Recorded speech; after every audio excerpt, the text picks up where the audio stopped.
প্রিয় শিক্ষার্থী সকলকে ধন্যবাদ জানাচ্ছি ইউটিউব চ্যানেল থেকে মিত্রবিন্দু সরকার। তো আজকে আমরা দশম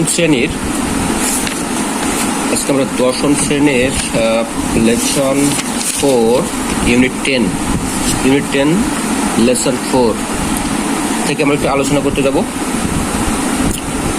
তো এখানে জহির রায়হান সম্পর্কে কিছু তথ্য দেওয়া আছে।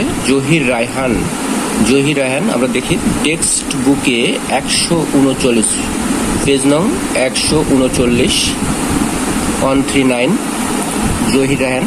আমি পাঠে প্রবেশ করি। Zahir Raihan was one of the most talented film makers in Bangladesh. Zahir Raihan কে ছিলেন? জহির রায়হান ছিলেন one of the most talented film makers, অন্যতম সেরা মেধাবী একজন চলচ্চিত্র নির্মাতা ছিলেন বাংলাদেশে। He was born on 19 August 1935 in the village Majupur in Feni district. তিনি জন্মগ্রহণ করেছিলেন 19 আগস্ট 1935 1935 সালের 19 আগস্ট তিনি জন্মগ্রহণ করেছিলেন। ফেনী জেলার মাজুপুরে জন্মগ্রহণ করেছিলেন। হি ওয়াজ অ্যান অ্যাক্টিভ ওয়ার্কার, তিনি একজন সক্রিয় কর্মী ছিলেন। কেমন কর্মী ছিলেন? সক্রিয় কর্মী। এখানে ওয়ার্কার হলো একটি নাউন এবং তার পূর্বে অ্যাডজেক্টিভ অ্যাক্টিভ। সক্রিয় কর্মী ছিলেন। কিসের সক্রিয় কর্মী ছিলেন? অফ দ্য ল্যাঙ্গুয়েজ মুভমেন্ট, ভাষা আন্দোলনের সক্রিয় কর্মী ছিলেন। He was one of the 10 students, তিনি ছিলেন 10 জন স্টুডেন্টের মধ্যে একজন। To go out in a procession হচ্ছে শোভাযাত্রা বা মিছিল। এই মিছিলে অংশগ্রহণকারী 10 জন প্রধান স্টুডেন্টের মধ্যে তিনি ছিলেন একজন। অন 21 ফেব্রুয়ারি 1952 1952 সালের ভাষা আন্দোলন উপলক্ষে যে শোভাযাত্রা বা যে মিছিলটি বের করা হয়েছিল, সেই মিছিলে নেতৃত্ব দানকারী 10 জন প্রধান স্টুডেন্টের মধ্যে তিনি একজন ছিলেন। ডিসপাইট এর অর্থ হল সত্ত্বেও, এ ব্যান নিষেধাজ্ঞা সত্ত্বেও, অন সাচ অ্যাক্টিভিটিস এমন ধরনের কর্মকাণ্ডের উপরে নিষেধাজ্ঞা তো অবশ্যই ছিল। পাকিস্তান সরকার নিষেধাজ্ঞা চাপিয়ে দিয়েছিল, তো সেই নিষেধাজ্ঞাকে অমান্য করে যে 10 জন স্টুডেন্ট নেতৃত্ব দিয়েছিল সেই 10 জনের মধ্যে তিনি একজন ছিলেন। Which was imposed by the authorities. এই অথরিটিস কি করেছিল? কর্তৃপক্ষ তারা চাপিয়ে দিয়েছিল একটি নিষেধাজ্ঞা, তো সেই নিষেধাজ্ঞা অমান্য করে তিনি মিছিল বের করেছিলেন এবং নেতৃত্বেই ছিলেন। অ্যাজ এ রেজাল্ট, ফলে একটি phrase, as a result he and many others, তিনি এবং অন্যান্যরা ওয়ার অ্যারেস্টেড, তারা গ্রেপ্তার হন। অ্যান্ড টেকেন টু প্রিজন, এবং তাদেরকে কারাগারে নিক্ষেপ করা হয়েছিল। রায়হান ওয়াজ অলসো প্রেজেন্ট, তিনি উপস্থিত ছিলেন অ্যাট দ্য হিস্টোরিক্যাল মিটিং, ঐতিহাসিক মিটিংয়ে অর্থাৎ জনসভায় অফ আমতলা অন 21 ফেব্রুয়ারি। এখানে আমরা জনসভা না বলে বৈঠক বলতে পারি। তো হিস্টোরিক্যাল মিটিং এর অর্থ হচ্ছে ঐতিহাসিক একটি বৈঠক অফ আমতলাতে একটা বৈঠক হয়েছিল 21 ফেব্রুয়ারিতে 1952 সালে, যেদিন আমাদের এই সালাম বরকত রফিক জব্বার অনেকেই নিহত হয়েছিল, শহীদ হয়েছিলেন, সেদিনেই আমতলা এই মিটিংটা হয়েছিল। 21 ফেব্রুয়ারি 1952 হি টুক পার্ট, তিনি অংশ নিয়েছিলেন। টেক পার্ট থেকে টুক পার্ট, তিনি অংশ নিয়েছিলেন। কোথায় অংশ নিয়েছিলেন? ইন দ্য ম্যাস মুভমেন্ট গণ আন্দোলন বা গণ অভ্যুত্থানেও তিনি অংশ নিয়েছিলেন। ম্যাস মুভমেন্ট ইন 1969 সালে। ইন 1971 সালে he joined the liberation war মুক্তিযুদ্ধে তিনি যোগ দিয়েছিলেন। এখানে লিবারেশন শব্দটাও নাউন, ওয়ার শব্দটা নাউন, তাহলে আগেরটাকে কি বলা হবে? এটা একই সাথে নাউন এবং অ্যাডজেক্টিভের কাজ করে, এজন্য এটাকে বলা হয় noun adjective. All through his life, তার সারা জীবন, Zahir Raihan dreamed of a democratic society, Zahir Raihan স্বপ্ন দেখেছিলেন। তিনি স্বপ্ন দেখেছিলেন কিসের স্বপ্ন? ডেমোক্রেটিক সোসাইটি, গণতান্ত্রিক সমাজ ব্যবস্থার স্বপ্ন দেখেছিলেন। গণতান্ত্রিক সমাজ এটা অ্যাডজেক্টিভ এবং সোসাইটি শব্দটা হচ্ছে noun.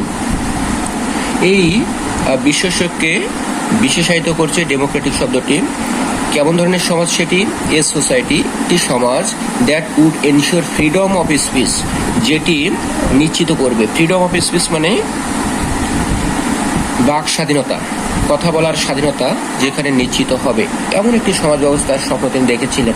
He had many dreams, তার অনেক স্বপ্ন ছিল। About our film industry too, আমাদের ফিল্ম ইন্ডাস্ট্রি নিয়ে, আমাদের চলচ্চিত্র শিল্প নিয়েও তার অনেক স্বপ্ন ছিল। He had a legendary film, তার একটি কালোজয়ী কিংবদন্তি একটি চলচ্চিত্র তিনি তৈরি করেছিলেন, নির্মাণ করেছিলেন, যার নাম হচ্ছে জীবন থেকে নেওয়া। এটা ইটালিক্সে লেখা আছে, জীবন থেকে নেওয়া বাংলায় আমরা জানি। তো জীবন থেকে নেওয়া তিনি নির্মাণ করেছিলেন, এরকম বিখ্যাত একটি চলচ্চিত্র নির্মাণ করেছিলেন। Based on, which was based on, যেটা ভিত্তি করেছিল, কিসের উপর ভিত্তি করে প্রতিষ্ঠিত হয়েছিল এটি? দ্য ল্যাঙ্গুয়েজ মুভমেন্ট, ভাষা আন্দোলনের উপরে ভিত্তি করে এটা তৈরি করা হয়েছিল। অফ 1952, 1952 সালের ভাষা আন্দোলন উপলক্ষে এটি তিনি নির্মাণ করেছিলেন। ইট ওয়াজ এ প্রোটেস্ট, তো এই চলচ্চিত্রটা ছিল একটা প্রতিবাদ। It was a protest against the autocratic government, স্বৈরতান্ত্রিক সরকারের বিরুদ্ধে ছিল এটি একটি প্রতিবাদ। Then ruling in our country, যেটি তৎকালে আমাদের দেশে শাসন করে চলেছিল, শাসনের নামে শোষণ করছিল, তো সেই স্বৈরতান্ত্রিক সরকারের বিরুদ্ধে এটি ছিল একটি প্রতিবাদ স্বরূপ। The family portrait in the film, এই ফিল্মে একটা পরিবারকে তুলে আনা হয়েছিল, পরিবারকে প্রতীকায়িত করা হয়েছিল, হুইচ সিম্বলিক্যালি রিপ্রেজেন্টেড, যেটি প্রতীকীগতভাবে প্রতিনিধিত্ব করেছিল ইস্ট পাকিস্তান, সমগ্র ইস্ট পাকিস্তানকেই প্রতিনিধিত্ব করেছিল। দ্য ফ্যামিলি ওয়াজ রুলড, এই পরিবারটি শাসন করা হয়েছিল বাই অ্যান অটোক্র্যাট, একটি স্বৈরতন্ত্রের দ্বারা, স্বৈরাচারের দ্বারা এটাকে শাসন করা হয়েছিল। Who had to go to prison, যাকে কারাগারে যেতে হয়েছিল ফর হিজ কনস্পিরেসি, তার ষড়যন্ত্রের কারণে। ডিউরিং, কনস্পিরেসির অর্থ হচ্ছে তাহলে কি? ষড়যন্ত্র। ডিউরিং দ্য লিবারেশন ওয়ার, মুক্তিযুদ্ধের সময়, কত সালে মুক্তিযুদ্ধ হয়েছিল? ইন 1971, 1971 মুক্তিযুদ্ধের সময়। দিস ফিল্ম ওয়াজ শোন আউটসাইড, এই চলচ্চিত্রটি প্রদর্শন করা হয়েছিল বাইরে। এটা প্যাসিভ ভয়েসে লেখা হয়েছে, দিস ফিল্ম ওয়াজ শোন আউটসাইড বাংলাদেশ, এই চলচ্চিত্রটি বাংলাদেশের বাইরেও এটা কি করা হয়েছে? প্রদর্শন করা হয়েছিল। সেলিব্রেটেড ফিল্ম মেকার্স, কীর্তিমান যে চলচ্চিত্র নির্মাতা যারা রয়েছেন এই সময় ছিলেন, like Satyajit Ray, Mrinal Sen and Ritwik Ghatak, appreciate করেছিলেন, প্রশংসা করেছিলেন, এই চলচ্চিত্রটিকে প্রশংসা করেছেন। কোন চলচ্চিত্রটি? এই জীবন থেকে নেওয়া। Raihan gave all the money, সব টাকা পয়সা তিনি দিয়ে দিয়েছিলেন। দ্য ফিল্ম মেড, এই ফিল্ম করে যত টাকা হয়েছিল, ফিল্ম আউটসাইডে শো করে যত টাকা হয়েছিল, তিনি কি করেছিলেন? এগুলো তিনি দান করে দিয়েছিলেন। কোথায়? To the freedom fighters trust, freedom ফাইটারদের ট্রাস্টে তিনি দান করেছিলেন, মুক্তিযোদ্ধাদের তহবিলে। এখানে অ্যাপোস্ট্রফিটা এস এর পরে রয়েছে, অর্থাৎ প্লুরাল হলে এস এর পরে অ্যাপোস্ট্রফি থাকে, আর একজনকে বোঝালে অ্যাপোস্ট্রফিটা এস এর পূর্বে অবস্থান করে। বিসাইডস, পাশাপাশি, বিসাইডস হিজ গ্রেট ডকুমেন্টারি, তার বিশাল বড় অর্জন, বিশাল যে প্রামাণ্য চিত্র অন পাকিস্তানি অ্যাট্রোসিটিস, পাকিস্তানি নৈরাজ্যের বিরুদ্ধে তার যে বিশাল বড় যে প্রামাণ্য চিত্র নেমড স্টপ জেনোসাইড, এই stop genocide help create world sentiment, এটি বিশ্ব জনমত গঠন করতে সাহায্য করেছিল। ইন ফেভার অফ মানে পক্ষে, আওয়ার লিবারেশন ওয়ার, আমাদের মুক্তিযুদ্ধের পক্ষে এটি জনমত গঠন করতে সাহায্য করেছিল। আমাদের বিশ্ব জনমত আমাদের দরকার ছিল মুক্তিযুদ্ধের সময়, তো এই চলচ্চিত্রটি বিভিন্ন জায়গায় সম্প্রচার করা হয়েছিল এবং সকলে মুক্তিযুদ্ধ এবং আমাদের বাঙালিদের উপরে যে নৈরাজ্য চলছিল সেটা সবাই অনুধাবন করতে পেরেছিল এবং তারা মোরালি সাপোর্ট করেছিল বাঙালিদের। তো in favour of the liberation war, মুক্তিযুদ্ধের পক্ষে জনমত গঠন করতে আমাদের এই চলচ্চিত্র বা এই ডকুমেন্টারি অনেকটাই সাহায্য করেছিল। 30 ডিসেম্বর 1971, 1971 সালের 30শে ডিসেম্বর, সামন ইনফর্ম রায়হান, কেউ রায়হানকে বলেছিল অ্যাবাউট অ্যান অ্যাড্রেস, একটা অ্যাড্রেস তাকে দিয়ে বলেছিল, হোয়ার অ্যাট মিরপুরের একটি জায়গার তথ্য দিয়ে বলেছিল, হোয়ার হি মাইট ফাইন্ড হিজ ব্রাদার, যেখানে গেলে সে তার ভাইকে দেখতে পাবে।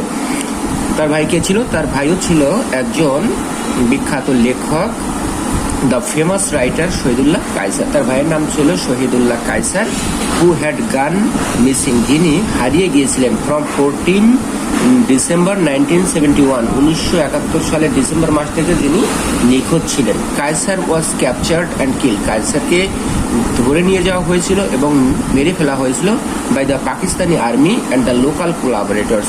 পাকিস্তানি আর্মি এবং স্থানীয় যেসব দালালরা ছিল তাদের সহযোগিতায় ওনাকে মেরে ফেলা হয়েছিল during the last days of the war, যুদ্ধের শেষের দিনগুলোতে বা শেষের দিকে ডিসেম্বরের দিকে এটা হয়েছিল। তার ভাইকে ধরে নিয়ে যাওয়া হয়েছিল এবং তাকে মেরে ফেলা হয়েছিল।